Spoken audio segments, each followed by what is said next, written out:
ನಮಸ್ತೆ ಫ್ರೆಂಡ್ಸ್, ಇವತ್ತೊಂದು ಹೊಸ ವಿಡಿಯೋ ನಿಮ್ಮ ಜೊತೆಗೆ ಶೇರ್ ಮಾಡ್ತೇನೆ. ಅದಕ್ಕಿಂತ ಮುಂಚೆ ನಾನು ಮೊನ್ನೆ ಒಂದು ವಿಡಿಯೋ ಮಾಡಿದ್ದೆ ವಾಮಾಚಾರದ ಬಗ್ಗೆ. ಯಾರಾದರೂ ನಿಮಗೆ ವಾಮಾಚಾರ ಮಾಡಿದರೆ ಅಥವಾ ವಶೀಕರಣ ಮಾಡಿದರೆ ಅವರಿಗೆ ರಿಟರ್ನ್ ಆಗುವ ಹಾಗೆ ಮಾಡೋದು ಹೇಗೆ, ಅವರು ನಮ್ಮ ಹಾಗೆ ವಿಲವಿಲ ಒದ್ದಾಡುವ ಹಾಗೆ ಮಾಡೋದು ಹೇಗೆ ಅಂತ ಹೇಳ್ಕೊಂಡು ಹೇಳಿದ್ದೆ. ಅದಕ್ಕೆ ಒಬ್ಬರು ಹೇಳಿದರು, ಆಯ್ತು, ಅವರು ಒಳ್ಳೆಯದೇ ಹೇಳಿದ್ದು, ಕೆಟ್ಟದ್ದು ಹೇಳಿದ್ದಲ್ಲ, ಒಳ್ಳೆಯದಕ್ಕೆ ಹೇಳಿದ್ದು. ಏನಂತ ಹೇಳಿದರೆ, ವಿಲವಿಲ ಒದ್ದಾಡುವುದು ಬೇಡ, ಅದು ಕರ್ಮಕ್ಕೆ ಬಿಡಿ, ಕರ್ಮ ಅವರನ್ನು ನೋಡ್ಕೊಳ್ತದೆ ಅಂತ ಹೇಳ್ಕೊಂಡು. 100ಗೆ 100% ಕರ್ಮ ನೋಡ್ಕೊಳ್ತದೆ.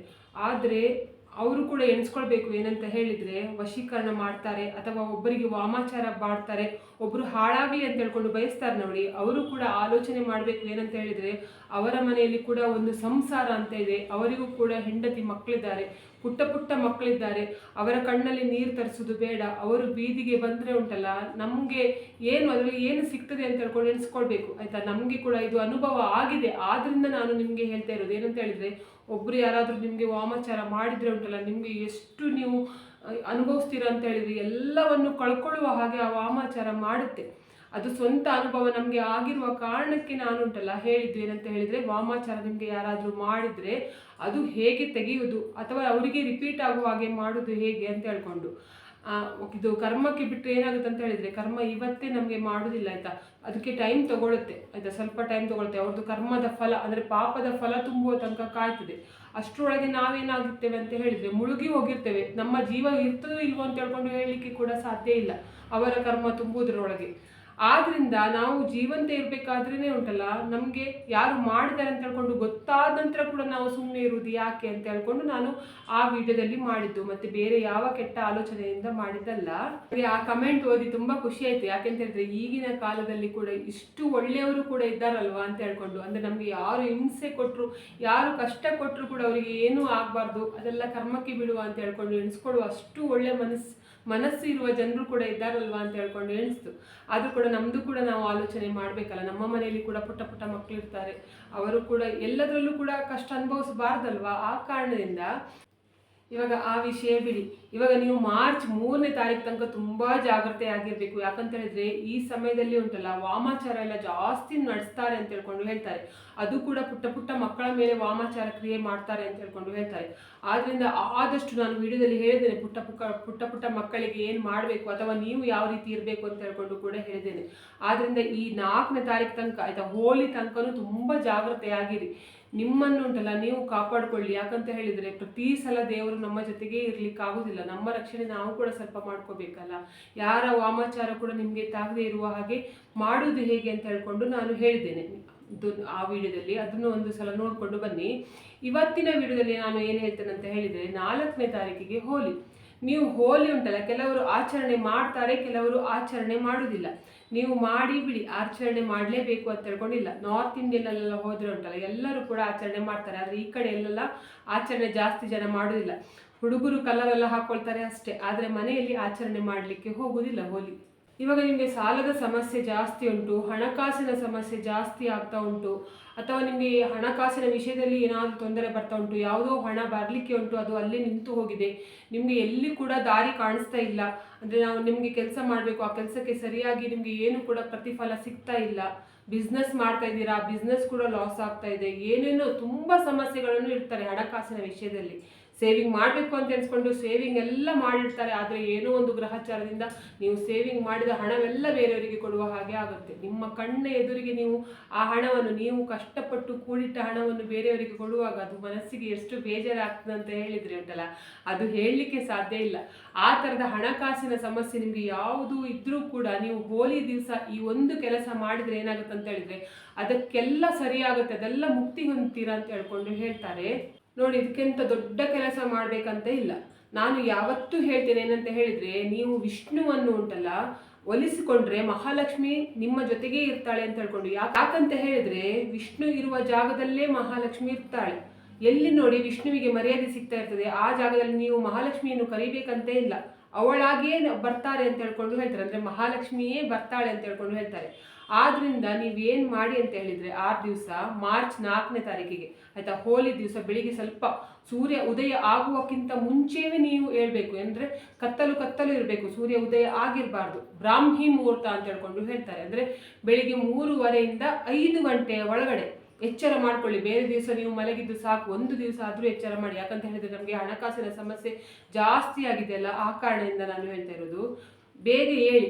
ಆ ದಿವಸ ಎದ್ದು ಏನು ಮಾಡಬೇಕು ಅಂತ ಹೇಳಿದರೆ, ಫಸ್ಟು ನೀವು ಹೋಗಿ ತಲೆ ಸ್ನಾನ ಮಾಡ್ಕೊಳ್ಳಿ. ಹೋಲಿ ದಿನ ಬೆಳಿಗ್ಗೆ ತಲೆ ಸ್ನಾನ ಮಾಡ್ಕೊಳ್ಳಿ. ಮತ್ತು ಅದರ ನಂತರ ಏನು ಮಾಡಿ ಅಂತ ಹೇಳಿದ್ರೆ, ಒಂದು ಲೋಟದಲ್ಲಿ ಹಸುವಿನ ಹಾಲನ್ನು ತಗೊಳ್ಳಿ. ಹಸುವಿನ ಹಾಲು ಒರಿಜಿನಲ್ ಆಗಿದ್ದರೆ ತುಂಬ ಒಳ್ಳೆಯದು. ಯಾಕಂತ ಹೇಳಿದರೆ ಇದು ಈ ಕೆಲಸ ಎಲ್ಲ ಮಾಡಬೇಕಾದ್ರೆ ಉಂಟಲ್ಲ, ಹಸುವಿನ ಹಾಲೇ ತುಂಬ ಶ್ರೇಷ್ಠ ಅಂತ ಹೇಳ್ಕೊಂಡು ಹೇಳ್ತಾರೆ. ನಾವೀಗ ಪ್ಯಾಕೆಟ್ ಹಾಲು ತಗೊಬಂದ್ರೆ ಏನಾಗುತ್ತೆ ಅಂತ ಹೇಳಿದರೆ, ಆ ಹಾಲಿನಲ್ಲಿ ಯಾವ ಹಾಲೆಲ್ಲ ಮಿಕ್ಸ್ ಆಗಿದೆ ಅಂತ ಹೇಳ್ಕೊಂಡು ನಮಗೆ ಕೂಡ ಗೊತ್ತಿಲ್ಲ. ಅದರಲ್ಲಿ ಬರ್ದಿರ್ತಾರೆ ಹೌದು ಹಸುವಿನ ಹಾಲು ಅಂತ ಹೇಳ್ಕೊಂಡು, ಆದರೆ ಅದು ನಮಗೆ ಗೊತ್ತಿರುವುದಿಲ್ಲಲ್ಲ.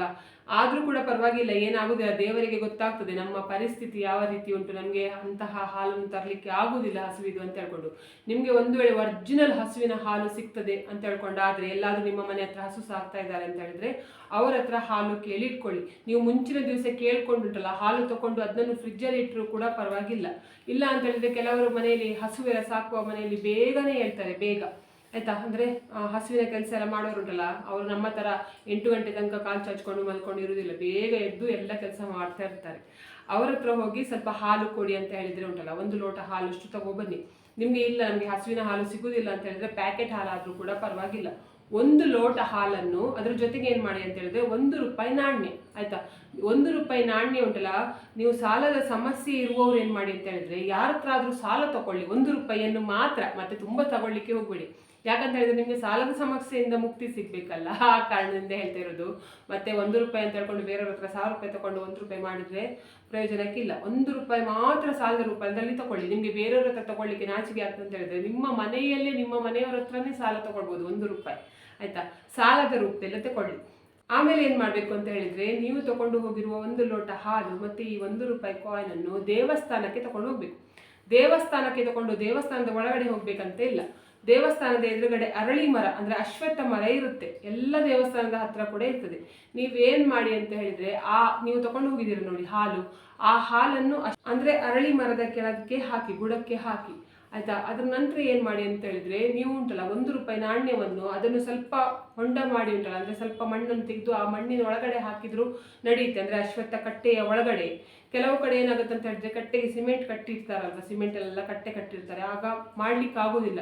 ಆ ಥರ ಇರುವವರು ಏನು ಮಾಡಿ ಅಂತ ಹೇಳಿದ್ರೆ, ಅಲ್ಲೆಲ್ಲಾದರೂ ಉಂಟಲ್ಲ ಸಿಕ್ಕಿಸಿ ಬಂದರೂ ಕೂಡ ಪರವಾಗಿಲ್ಲ, ಅಶ್ವತ್ಥ ಮರಕ್ಕೆ ಸಿಕ್ಕಿಸಿ ಬಂದರೂ ಕೂಡ ಪರವಾಗಿಲ್ಲ. ಇಲ್ಲ ಅಂತ ಹೇಳಿದ್ರೆ ನಿಮಗೆ ಹೊಂಡ ಮಾಡಿ ತೆಗಿಲಿಕ್ಕೆ ಆಗ್ತದೆ ಅಂತ ಹೇಳ್ಕೊಂಡಾದ್ರೆ ಅದನ್ನು ಕೂಡ ಮಾಡಿದರೂ ಕೂಡ ಪರವಾಗಿಲ್ಲ. ನೀವು ಮಾಡಬೇಕಾದ್ರೆ ಏನು ಮಾಡಬೇಕು ಅಂತ ಹೇಳಿದ್ರೆ, ಹೊಂಡ ತೆಗೆದು ಆ ₹1 ನಾಣ್ಯವನ್ನು ಒಳಗಡೆ ಹಾಕುವಾಗ ಏನು ಮಾಡಬೇಕು, ಅಥವಾ ಇದು ಒಳಗೆ ಸಿಕ್ಕಿಸಿರುವಾಗ ಏನು ಮಾಡಬೇಕು ಅಂತ ಹೇಳಿದರೆ, ನಿಮ್ಮ ಹತ್ರ ಏನು ತೊಂದರೆ ಉಂಟು ನೋಡಿ ಹಣಕಾಸಿನ ಸಮಸ್ಯೆ, ಆ ಹಣಕಾಸಿನ ಸಮಸ್ಯೆಗಳನ್ನೆಲ್ಲ ನೀವು ಆ ಅರಳಿ ಮರದ ಹತ್ರ ಹೇಳ್ಕೊಳ್ಬೇಕು ಆಯ್ತಾ. ಅರಳಿ ಮರದಲ್ಲಿ ಉಂಟಲ್ಲ ಮಹಾಲಕ್ಷ್ಮಿ ಮತ್ತು ವಿಷ್ಣು ಇಬ್ಬರದ್ದು ವಾಸಸ್ಥಾನ ಅಂತ ಹೇಳ್ಕೊಂಡು ಹೇಳ್ತಾರೆ. ಆದ್ರಿಂದ ಉಂಟಲ್ಲ ಅದನ್ನು ಮುಟ್ಟಿ, ಆಮೇಲೆ ಅದನ್ನು ಮುಟ್ಟಿ ನಮಸ್ಕಾರ ಮಾಡಿ 21 ಸುತ್ತು ಬನ್ನಿ. 21 ಸುತ್ತು ಬಂದು ಉಂಟಲ್ಲ ಅದ್ರ ನಂತರ ಸ್ವಲ್ಪ ಹೊತ್ತು ಕೂತ್ಕೊಳ್ಳಿ ಅಶ್ವತ್ಥ ಮರದ ಕೆಳಗಡೆನೆ. ಸ್ವಲ್ಪ ಹೊತ್ತು ಕೂತ್ಕೊಂಡು ಏನು ಮಾಡಬೇಕು ಅಂತ ಹೇಳಿದ್ರೆ, ನಿಮ್ಮದು ಸಮಸ್ಯೆಗಳನ್ನೆಲ್ಲ ನೀವು ದೇವರ ಹತ್ರ ಹೇಳ್ಕೊಳ್ಳಿ. ಬಾಯಿ ಬಿಟ್ಟು ಹೇಳಬೇಕಂತ ಇಲ್ಲ. ಏನೆಲ್ಲ ಸಮಸ್ಯೆ ಉಂಟು ನೋಡಿ ಅದೆಲ್ಲ ನೀವು ಮನಸ್ಸಿನಲ್ಲೇ ದೇವರ ಹತ್ರ ಹೇಳ್ಕೊಳ್ಳಿ. ಅದ್ರ ನಂತರ ಏನು ಮಾಡಬೇಕು ಅಂತ ಹೇಳಿದ್ರೆ, ಅಶ್ವತ್ಥ ಮರದ ಕೊಂಬೆ ನಿಮಗೆ ಮುರಿಲಿಕ್ಕಾದ್ರೆ ಮುರಿದು ತಗೊಬರ್ಬೋದು. 2 ಕೊಂಬೆಯನ್ನು ತಗೊಬನ್ನಿ. ಅಂದರೆ ಚಿಕ್ಕದು ಇಷ್ಟಿಷ್ಟು ದೊಡ್ಡದು ತಗೊಬಂದರೆ ಸಾಕಾಗ್ತದೆ. ಮತ್ತು ಇಷ್ಟಿಷ್ಟು ದೊಡ್ಡದೆಲ್ಲ ತಗೊಬರ್ಲಿಕ್ಕೆ, ಇಡೀ ಮರ ಎಲ್ಲ ಕಟ್ ಮಾಡ್ಕೊಂಡು ತಗೊಬರ್ಲಿಕ್ಕೆ ಹೋಗ್ಬೇಡಿ. ನಿಮಗೆ ಅದು ಅಶ್ವತ್ಥ ಮರದ ಕೊಂಬೆ ನಿಮಗೆ ಕಟ್ ಮಾಡಿ ತೆಗಿಲಿಕ್ಕೆ ಆಗುದಿಲ್ಲ ಅಂತ ಹೇಳಿದ್ರೆ, ಅಲ್ಲಿ ಕೆಳಗಡೆ ಬಿದ್ದಿರ್ತದೆ ನೋಡಿ, ಒಣಗಿ ಬಿದ್ದಿದ್ರೂ ಕೂಡ ಪರವಾಗಿಲ್ಲ, ಅದಕ್ಕೂ ಕೂಡ ಶಕ್ತಿ ಇರುತ್ತೆ ಆಯ್ತಾ. ಒಣಗಿ ಬಿದ್ದ 2 ಪೀಸ್ ಆದರೂ ತಗೊಂಡು ಬನ್ನಿ ಆಯ್ತಾ. ಮನೆಗೆ ಬರಬೇಕಾದ್ರೆ ಏನು ಮಾಡಬೇಕು ಅಂತ ಹೇಳಿದ್ರೆ, 1 ಪೀಸ್ಗೆ ಆಯ್ತಾ, 2 ಪೀಸ್ ತಗೊಬರ್ಲಿಕ್ಕೆ ಹೇಳಿದೆ ನೋಡಿ ಅಶ್ವತ್ಥ ಮರದ ಕಡ್ಡಿಯನ್ನು. ಅದರಲ್ಲಿ ಒಂದಕ್ಕೆ ಏನು ಮಾಡಿ ಅಂತ ಹೇಳಿದ್ರೆ, ಕೆಂಪು ದಾರವನ್ನು ಸುತ್ತಬೇಕು. ಕೆಂಪು ದಾರವನ್ನು ಸುತ್ತಿ ಏನು ಮಾಡಿ ಅಂತ ಹೇಳಿದ್ರೆ, ನಿಮ್ಮ ಮನೆಯ ಮುಖ್ಯ ದ್ವಾರದ ಹೊರಗಡೆಯಿಂದ ಇಡಿ.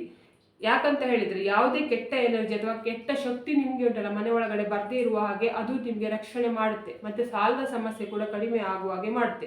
ಮುಂದೆ ನಿಮಗೆ ಸಾಲ ಮಾಡದ ಪರಿಸ್ಥಿತಿ ಬರುವ ಹಾಗೆ ಅದು ನೋಡ್ಕೊಳುತ್ತೆ.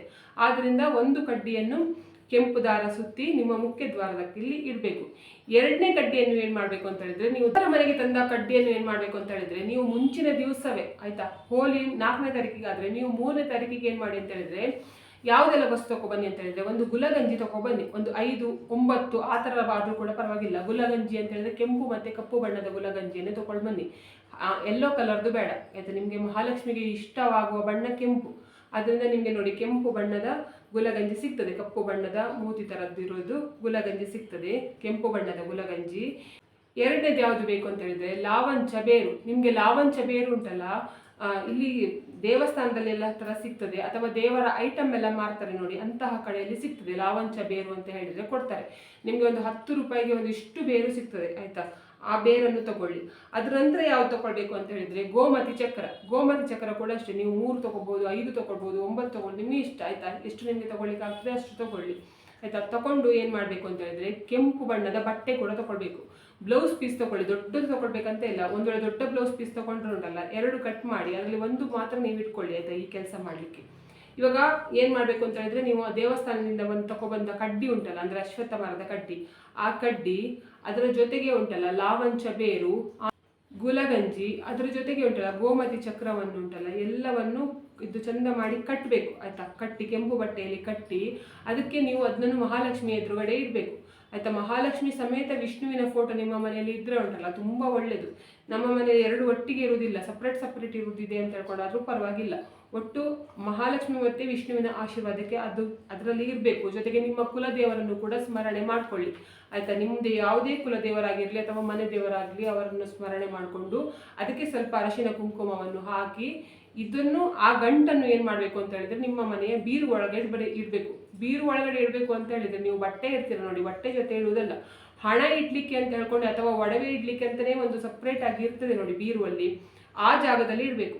ಆ ಜಾಗದಲ್ಲಿ ಇಟ್ಟು ಉಂಟಲ್ಲ ಆವಾಗ ಇಡಬೇಕಾದ್ರೆ ಏನು ಹೇಳಬೇಕು ಅಂತ ಹೇಳಿದ್ರೆ ನಮ್ಮ ಸಾಲದ ಸಮಸ್ಯೆ ಎಲ್ಲ ತೀರಬೇಕು. ಮತ್ತು ಈ ಬೀರುವಿನಲ್ಲಿ ಯಾವತ್ತೂ ಕೂಡ ಒಡವೆ ಕೂಡ ಇರಬೇಕು, ಹಣ ಕೂಡ ಇರಬೇಕು ಅಂತ ಹೇಳ್ಕೊಂಡು ಎಣಿಸ್ಕೊಂಡು ಹಾಗೆ ಇಡೀರಿ. ಆಮೇಲೆ ಆ ಗಂಟನ್ನು ಮುಟ್ಟಬೇಕಂತ ಇಲ್ಲ ಆಯ್ತಾ. ಅದು ಅಲ್ಲೇ ಇರ್ಬೋದು, ಅದಕ್ಕೆ ಪ್ರತಿದಿನ ಪೂಜೆ ಮಾಡಬೇಕು ಹಾಗೆಲ್ಲ ಏನೂ ಇಲ್ಲ. ಒಂದು ಸಲ ಮಾಡಿ ಇಟ್ಟರೆ ಸಾಕಾಗುತ್ತೆ ಆಯ್ತಾ. ಅದ್ರ ನಂತರ ನೀವು ಏನು ಮಾಡ್ಬೋದು ಅಂತ ಹೇಳಿದ್ರೆ, ಇನ್ನೊಂದು ನೆಕ್ಸ್ಟ್ ವರ್ಷ ಹೋಲಿ ಬರುತ್ತಲ್ಲ, ಆವಾಗ ಸೇಮ್ ಕೆಲಸ ಮಾಡಿ ಆ ಗಂಟನ್ನು ಉಂಟಲ್ಲ ಹರಿವ ನರಿಗೆ ಹಾಕ್ಬೋದು. ಮತ್ತು ಅದರ ಜೊತೆಗೆ ನೀವು ಹೊರಗಡೆ ಮುಖ್ಯದ್ವಾರದ ಹತ್ರ ಅಂದರೆ ಮೇನ್ ಡೋರ್ ಹತ್ರ ಕಟ್ಟಿಟ್ಟಿದೆ ನೋಡಿ, ಅದನ್ನು ಕೂಡ ನೀರಿಗೆ ಹಾಕಿ ಬರ್ಬೋದು. ಇಲ್ಲ ಅಂತ ಹೇಳಿದರೆ ನಿಮಗೆ ಹರಿವ ನೀರೆಲ್ಲ ಎಲ್ಲೂ ಇಲ್ಲ ಅಂತ ಹೇಳಿದ್ರೆ ಉಂಟಲ್ಲ, ಯಾವುದಾದ್ರೂ ಗಿಡದ ಕೆಳಗಡೆ ಬೇಕಾದರೆ ಹಾಕಿ ಬಂದು ಹೊಸದು ಇದೇ ಥರದ್ದು ಹೊಸದು ಕೂಡ ಮಾಡ್ಬೋದು. ಇದರಿಂದ ಏನಾಗುತ್ತೆ ಅಂತ ಹೇಳಿದ್ರೆ ನಿಮ್ಮದು ಎಲ್ಲ ಸಮಸ್ಯೆಗಳು ಕೂಡ ದೂರ ಆಗುತ್ತೆ ನೋಡಿ. ಆ ದಿವಸ ಏನು ಮಾಡ್ತಾರೆ ಅಂತ ಹೇಳಿದ್ರೆ ಕೆಟ್ಟದನ್ನೆಲ್ಲ ಸುಡ್ತಾರೆ ಆಯಿತಾ, ಹೋಲಿ ದಿವಸ.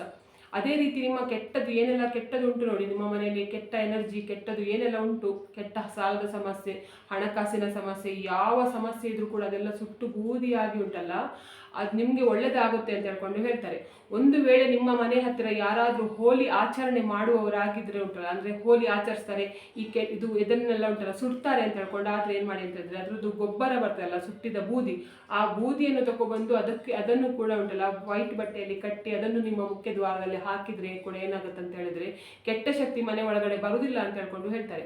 ಇದು ಎಲ್ರಿಗೂ ಕೂಡ ಸಾಧ್ಯ ಇಲ್ಲ. ಈ ನಾರ್ತ್ ಇಂಡಿಯನ್ಸ್ ಎಲ್ಲ ಎಲ್ಲರೂ ಕೂಡ ಮಾಡ್ತಾರೆ. ಆದ್ದರಿಂದ ಅವರು ಮಾಡಿಸ್ಕೊಂಡು ಬಂದ ಪದ್ಧತಿಯಿಂದ ಅವ್ರಿಗೆ ಏನಾಗುತ್ತೆ ಅಂತ ಹೇಳಿದ್ರೆ ಇದು ಬೂದಿ ಸಿಗುತ್ತೆ. ನಮಗೆ ಇಲ್ಲಿ ಆ ರೀತಿ ಆಚರಣೆ ಇಲ್ಲದೆ ಇರೋ ಕಾರಣಕ್ಕೆ ಇದು ಸಿಗುವುದಿಲ್ಲ. ಅದು ಸಿಕ್ಕಿದ್ರೆ ನೀವು ಆ ಕೆಲಸ ಮಾಡಿ ಆಯ್ತಾ, ಆ ಬೂದಿಯಿಂದ ಮಾಡಿ. ಇಲ್ಲ ಅಂತ ಹೇಳಿದ್ರೆ ಇದನ್ನು ನೀವು ಎಲ್ಲರೂ ಕೂಡ ಹಣಕಾಸಿನ ಸಮಸ್ಯೆ ಇರುವವರುಂಟಲ್ಲ ಪ್ರತಿಯೊಬ್ಬರು ಕೂಡ, ನಾನು ಫಸ್ಟ್ ಹೇಳಿದೆ ನೋಡಿ, ಆ ಕೆಲಸವನ್ನು ಮಾಡಿಕೊಂಡು ಬನ್ನಿ, ಒಳ್ಳೆಯದಾಗುತ್ತೆ. ನೆಕ್ಸ್ಟ್ ಹೋಲಿ ಸಮಯದಲ್ಲಿ ಉಂಟಲ್ಲ ನಿಮ್ಮ ಎಲ್ಲ ಸಮಸ್ಯೆ ಕೂಡ ಹೋಗಿ ಉಂಟಲ್ಲ, ನೀವೇ ಬೇರೆಯವರಿಗೆ ಹಣ ಕೊಡುವಂತಹ ಪರಿಸ್ಥಿತಿ ಬರುತ್ತೆ. ಅಂದರೆ ಸಾಲದ ರೂಪದಲ್ಲಿ ನೀವೇ ಬೇರೆಯವರಿಗೆ ಕೊಡುವ ರೀತಿಯಲ್ಲಿ ನೋಡಿ. ಇಷ್ಟು ಮಾಡಿದರೆ ಸಾಕಾಗುತ್ತೆ, ಅದಕ್ಕೆಲ್ಲ ಜಾಸ್ತಿ ಖರ್ಚು ಮಾಡಬೇಕಂತ ಇಲ್ಲ ಆಯಿತಾ. ನಾವು ಉಂಟಲ್ಲ ಒಂದು ಸಾಲ ತೀರಿಸಲಿಕ್ಕೆ ಹೋಗಿ ಇನ್ನೊಂದು ಸಾಲ ಮಾಡ್ತೇವೆ, ಆ ಸಾಲವನ್ನು ತೀರಿಸಲಿಕ್ಕೆ ಮತ್ತೊಂದು ಸಾಲ ಮಾಡ್ತೇವೆ. ಮುಖ್ಯವಾಗಿ ನಾವು ಮಾಡಬೇಕಾಗಿದ್ದು ಏನಂತ ಹೇಳಿದರೆ ಸೇವಿಂಗ್ ಮಾಡಲಿಕ್ಕೆ ಕಲಿಬೇಕು ಆಯಿತಾ. ನಿಮಗೆ ಎಷ್ಟು ಸಂಬಳ ಉಂಟು ನೋಡಿ, ಅದು ನಿಮಗೆ ಗೊತ್ತಿರ್ತದೆ. 500 ರೂಪಾಯಿ ಪ್ರತಿದಿನ ನೀವು ದುಡಿತೀರಾ ಅಂತ ಹೇಳ್ಕೊಂಡಾದರೆ 300 ರೂಪಾಯಿ ಮಾತ್ರ ಖರ್ಚು ಮಾಡಿ 200 ರೂಪಾಯಿ ಉಳಿತಾಯ ಮಾಡಲಿಕ್ಕೆ ಕಲೀರಿ. ಯಾಕಂತ ಹೇಳಿದರೆ ನಾವು 500 ರೂಪಾಯಿ ಕೂಡ ಖರ್ಚು ಮಾಡ್ತೇವೆ, 200 ರೂಪಾಯಿ ಉಳಿತಾಯ ನಮಗೆ ಮಾಡಲಿಕ್ಕೆ ಆಗೋದಿಲ್ಲ ಅಂತ ಹೇಳಿದರೆ ನೀವು ಸಾಲಕ್ಕೆ ಬೀಳಲೇಬೇಕಾಗುತ್ತೆ. ಸಾಲದ ಸಮಸ್ಯೆ ನಿಮಗೆ ಬಂದೇ ಬರುತ್ತೆ. ಆಮೇಲೆ ನಿಮಗೆ ಯಾವ ದೇವರು ಕೂಡ ಬಂದರೂ ಯಾವ ರಕ್ಷಣೆ ಮಾಡಲಿಕ್ಕೆ ಆಗೋದಿಲ್ಲ. ಯಾಕಂತ ಹೇಳಿದ್ರೆ ನಿಮಗೆ ದೇವರು ಕೊಡುವುದನ್ನು ಕೊಟ್ಟಿದ್ದಾರೆ, ಅದನ್ನು ಉಳಿಸ್ಕೊಳ್ಳಿಕ್ಕೆ ನಮಗೆ ಗೊತ್ತಿಲ್ಲ. ಆ ಕಾರಣದಿಂದ ನಮಗೆ ಸಾಲದ ಸಮಸ್ಯೆ ಜಾಸ್ತಿ ಆಗ್ತದೆ. ಬಿಟ್ಟರೆ ಉಂಟಲ್ಲ ಅನಗತ್ಯವಾಗಿ ಆಯಿತಾ, ನಮಗೆ ಅಗತ್ಯವೇ ಇಲ್ಲ ಆಯಿತಾ ಅಂತಹ ವಸ್ತುಗಳಿಗೆಲ್ಲ ಹಣ ಹಾಕಲಿಕ್ಕೆ ಹೋಗಬೇಡಿ. ನಿಮಗೆ ಅಗತ್ಯ ಉಂಟು, ಅದರಿಂದ ನಮಗೆ ಅದಿಲ್ಲ ಅಂತ ಹೇಳಿದ್ರೆ ನಮಗೆ ಆಗುವುದೇ ಇಲ್ಲ, ನಮಗೆ ಪ್ರಾಬ್ಲಮ್ ಆಗ್ತದೆ ಅಂತ ಹೇಳ್ಕೊಂಡು ಆದರೆ ಮಾತ್ರ ಅಂಥ ವಸ್ತುವನ್ನು ತಗೊಳ್ಳಿ. ಅದನ್ನು ಬಿಟ್ಟು ನಿಮಗೆ ಇದು ಬೇರೆಯವರಿಗೆ ತೋರಿಸ್ಲಿಕ್ಕೋಸ್ಕರ ನಾವು ತುಂಬ ಚೆನ್ನಾಗಿದ್ದೇವೆ, ಚೆನ್ನಾಗಿ ಜೀವನ ಮಾಡ್ತಿದ್ದೇವೆ ಅಂತ ಹೇಳ್ಕೊಂಡು ತೋರಿಸ್ಲಿಕ್ಕೋಸ್ಕರ ತಿಂಗಳಿಗೆ ಒಂದು ಟ್ರಿಪ್ ಹೋಗೋದು, ಅಥವಾ ಬೇಡದಿದ್ದ ಐಟಮ್ ಎಲ್ಲ ಮನೆಗೆ ತಂದು EMI ರೂಪದಲ್ಲಿ ಸಿಗ್ತದೆ ಅಂತ ಹೇಳ್ಕೊಂಡು ತಂದು ಮನೆಯಲ್ಲಿ ತುಂಬಿಡುವುದು ಆಯ್ತಾ. ಆಮೇಲೆ ನೀವು ಕಟ್ಟುವಾಗ ನಿಮ್ಮ ಕಣ್ಣಲ್ಲಿ ನೀರು ಬರ್ತದೆ, ಬೇರೆಯವರು ನಿಮ್ಮ ಸಾಲವನ್ನು ಅಥವಾ ನಿಮ್ಮ EMI ಅನ್ನು ಕಟ್ಟುವುದಿಲ್ಲ ಅಲ್ವಾ, ನಿಮ್ಮದು ನೀವೇ ಕಟ್ಟುವುದಲ್ಲ. ನಿಮಗೆ ಗೊತ್ತುಂಟು ಆಯ್ತಾ, ಎಷ್ಟು ನಿಮಗೆ ತಿಂಗಳಿಗೆ ಹಣ ಬರ್ತದೆ ಅಂತ ಹೇಳ್ಕೊಂಡು ನಿಮಗೆ ಗೊತ್ತುಂಟು, ಬೇರೆಯವರಿಗೆ ಗೊತ್ತಿರುವುದಿಲ್ಲ ಅಲ್ಲ. ಬೇರೆಯವರ ಎದುರಿಗೆ ನಾವು ಶ್ರೀಮಂತರು ಅಂತ ಹೇಳ್ಕೊಂಡು ಗೊತ್ತಾಗಲಿ, ಶ್ರೀಮಂತರು ಅಂತ ಹೇಳ್ಕೊಂಡು ಎಣಿಸ್ಲಿ ಅಂತ ಹೇಳ್ಕೊಂಡು ನೀವು ಇದನ್ನೆಲ್ಲ ತಂದು ಇಟ್ಟರೆ ಎಂತಾಗ್ತದೆ ಅಂತ ಹೇಳಿದ್ರೆ, ಅವರು ನೋಡ್ತಾರೆ, ಒಂದು ಕಣ್ಣಿನ ದೃಷ್ಟಿ ಕೂಡ ಹಾಕಿ ಹೋಗ್ತಾರೆ. ಇವ್ರ ಹತ್ರ ನೋಡಿ ಎಂತ ಸಹ ಕೆಲಸ ಮಾಡೋದಿಲ್ಲ, ಇಷ್ಟು ಚಿಕ್ಕ ಕೆಲಸ ಮಾಡ್ತಾರೆ, ಆದರೂ ಕೂಡ ಮನೆಯಲ್ಲಿ ಎಲ್ಲ ಐಟಮ್ ಉಂಟು ಅಂತ ಹೇಳ್ಕೊಂಡು ಕಣ್ಣಿನ ದೃಷ್ಟಿ ಹಾಕಿ ಹೋಗ್ತಾರೆ. ಜೊತೆಗೆ ಏನಾಗುತ್ತೆ ಅಂತ ಹೇಳಿದ್ರೆ, ನಿಮಗೆ ಅದು ಕಟ್ಟಲಿಕ್ಕೆ ಕೂಡ ಆಗೋದಿಲ್ಲ. ಆಮೇಲೆ ಬಂದು ಎತ್ಕೊಂಡು ಹೋದ್ರೆ ಉಂಟಲ್ಲ, ಅಂದರೆ EMI ಕಟ್ಟಲಿಲ್ಲ ಅಂತ ಹೇಳಿದ್ರೆ ಎಂತ ಆಗ್ತದೆ ಅಂತ ಹೇಳಿದ್ರೆ, ಅವರು ಸುಮ್ಮನೆ ಇರ್ತಾರ, ಕೊಟ್ಟವರು ಅವರು ತಗೊಂಡು ಹೋಗ್ತಾರೆ ನೀವು ತಗೊಂಡು ಬಂದ ಐಟಮನ್ನು. ಆವಾಗ ಎಲ್ಲರ ಎದುರಿಗೆ ಮರ್ಯಾದೆ ಹೋಗ್ತದೆ ಆಯ್ತಾ. ನೀವು ಅದ್ರ ಬದಲು ಏನು ಮಾಡಿ ಅಂತ ಹೇಳಿದ್ರೆ, ಎಂಥ ವಸ್ತು ತಗೊಳ್ಳೋದಾದ್ರೂ ಕೂಡ ಫುಲ್ ಕ್ಯಾಶ್ ಕೊಟ್ಟು ತಗೊಳ್ಳುವ ಹಾಗೆ ಇಟ್ಕೊಳ್ಳಿ, EMI ಕೊಟ್ಟು ತಗೊಳ್ಳುವ ಹಾಗೆ ಇಟ್ಕೊಳ್ಬೇಡಿ ಆಯ್ತಾ. ಅದರಿಂದ 500 ರೂಪಾಯಿ ಸಂಬಳ ಬಂದರೆ 200 ರೂಪಾಯಿ ಉಳಿತಾಯ ಮಾಡಿ, 300 ರೂಪಾಯಿ ನೀವು ಗಮ್ಮತ್ತು ಮಾಡಿ ಖರ್ಚು ಮಾಡಿ. ಆವಾಗ ಏನಾಗುತ್ತೆ ಅಂತ ಹೇಳಿದ್ರೆ, ಈ 200 ರೂಪಾಯಿ ಉಂಟಲ್ಲ ದಿನಕ್ಕೆ ನೀವು ಉಳಿಸ್ತೀರ ನೋಡಿ, ಅದೇ ನಿಮಗೆ ಮುಂದೆ ಕೆಲಸಕ್ಕೆ ಬರುತ್ತೆ. ಅದೇ 200 ರೂಪಾಯಿ ಬೇರೆಯವ್ರ ಹತ್ರ ಕೈ ಚಾಚದೇ ಇರುವ ಹಾಗೆ ನಿಮ್ಮನ್ನು ನೋಡ್ತದೆ, ನಿಮಗೆ ಮರ್ಯಾದೆ ಸಿಗುವ ರೀತಿಯಲ್ಲಿ ಮಾಡ್ತದೆ ಆಯಿತಾ. ನನಗೆ ಹೇಳಬೇಕು ಅಂತ ಹೇಳ್ಕೊಂಡು ಎಣಿಸ್ತು, ಅದಕ್ಕೆ ನಾನು ಹೇಳಿದೆ, ಆಮೇಲೆ ನಿಮ್ಮ ಇಷ್ಟಕ್ಕೆ ಬಿಟ್ಟಿದ್ದು. ಇವತ್ತಿನ ವಿಡಿಯೋ ನಿಮಗೆ ಇಷ್ಟ ಆದರೆ ಪ್ಲೀಸ್ ವಿಡಿಯೋಕ್ಕೆ ಲೈಕ್ ಮಾಡಿ, ಆದಷ್ಟು ಜನರಿಗೆ ವಿಡಿಯೋವನ್ನು ಶೇರ್ ಮಾಡಿ, ಕಮೆಂಟ್ ಮಾಡಿ, ನನ್ನ ಚಾನಲ್ಗೆ ಸಬ್ಸ್ಕ್ರೈಬ್ ಆಗಿ. ನನ್ನ ಚಾನಲ್ಗೆ ಸಬ್ಸ್ಕ್ರೈಬ್ ಆದರೆ ನಮಗೊಂದು ಸಪೋರ್ಟ್ ಸಿಕ್ಕಿದ ಹಾಗೆ ಆಗ್ತದೆ, ಮತ್ತು ನಾನು ಹೀಗೆ ಒಳ್ಳೆ ವಿಡಿಯೋವನ್ನು ನಿಮ್ಮ ಜೊತೆಗೆ ಶೇರ್ ಮಾಡ್ತೇನೆ. ಇವತ್ತಿನ ವಿಡಿಯೋ ಯಾರೆಲ್ಲ ನೋಡ್ತೀರಾ ಅಥವಾ ನೋಡಲಿಲ್ಲ ಎಲ್ಲರಿಗೂ ಕೂಡ ಒಳ್ಳೆಯದಾಗಲಿ ಅಂತ ನಾನು ಕೂಡ ದೇವರಲ್ಲಿ ಬೇಡ್ಕೊತಿದ್ದೇನೆ. ಎಲ್ಲರಿಗೂ ಒಳ್ಳೆಯದಾಗಲಿ.